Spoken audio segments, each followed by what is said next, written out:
这个风台银行拜三进入台湾东南边的外海的时阵，路线才会较明显。另外，东北季风当咧增强，遮方边的大台北地区，也有宜兰、花东，嘛要注意会落大雨。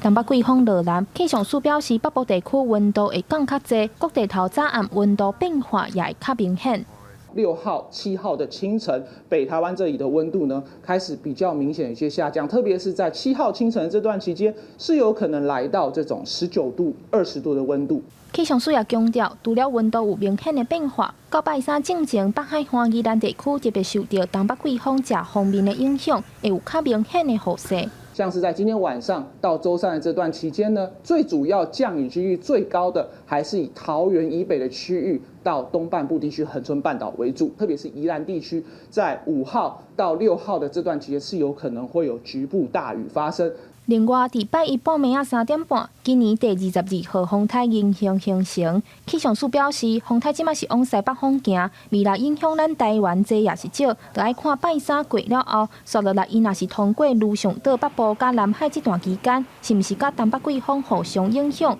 若产生加强的作用，雨水就会变较高，就有可能会造成大水祸发生。目前也有一寡变数，气象署又咧观察。另外，气象署也提醒民众，这几天要注意天气受东北季风影响，气温早暗变化会较大，出门要加套一领衫。记者张家佳、柯秉杰台北报道。